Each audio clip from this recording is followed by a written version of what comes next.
चल रहा है उसमें क्या हो रहा है कि ये क्वेश्चन बार बार रिपीट हो रहे हैं।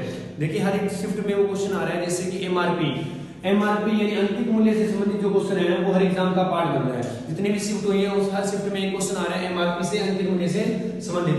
लेकिन हर क्वेश्चन में एक क्वेश्चन जो है वो बार बार रिपीट हो रहा है, डिस्काउंट वाला जो क्वेश्चन है वो बार बार क्या हो रहा है, रिपीट हो रहा है। जैसे कि उस प्रकार के क्वेश्चन आ रहे हैं, वो कह रहा है कि 20% और 10% की दो लगातार छूट किस एकमात्र छूट के बराबर है।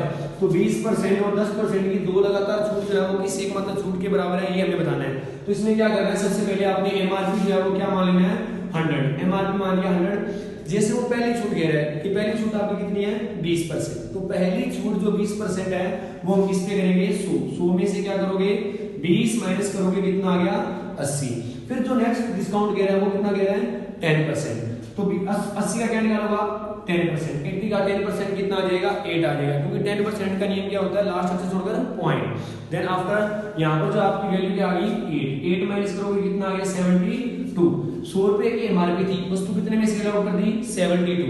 तो जो डिफरेंस यहाँ का है वो कितने का है, 28। अर्थात इन दोनों की एकमात्र जो छूट है वो किसके बराबर है, 28% के बराबर है। इस तरह के क्वेश्चन बार बार रिपीट हो रहे हैं। जितने भी सेट आए हैं हर सेट में ये क्वेश्चन बार बार मिल रहे हैं कि लगातार डिस्काउंट जो है वो किस एकमात्र छूट के बराबर है। जैसे कि ये क्वेश्चन हो रहा है कि 30% और 20% की दो लगातार छूट किस एकमात्र छूट के बराबर है। तो इसमें क्या करेंगे, सबसे पहले 100 एमआरपी मान लिया, उसमें से 30%, क्योंकि 100 का जितना मल्टी परसेंट निकालोगे पहली बार में आपको उतना ही आता है। 100 का 5%, 5 30 का निकाले तो 30, 20 निकाले तो 20। इसमें सबसे पहले क्या किया हमने, 100 का 30 माइनस करके कितना आ गया, 70। उसके बाद हमने क्या करना है, इसी 70 का जो सेकंड पॉइंट रह गया, 70 का 20%, 70 का 20% 7 दूनी 14। तो 14 आपके पास आ चुका है, वो क्या कर दोगे, माइनस, तो आपने ये वस्तु कितने की सेल आउट कर दी, 56 की।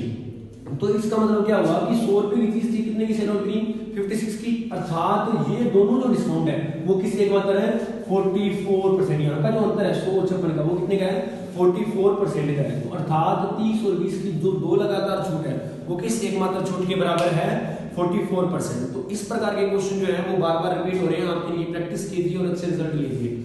बाकी जो एनालाइज है वो आपको धीरे धीरे बताते रहेंगे। नेक्स्ट वीडियो में जुड़े रहिए स्टडी पॉइंट के साथ।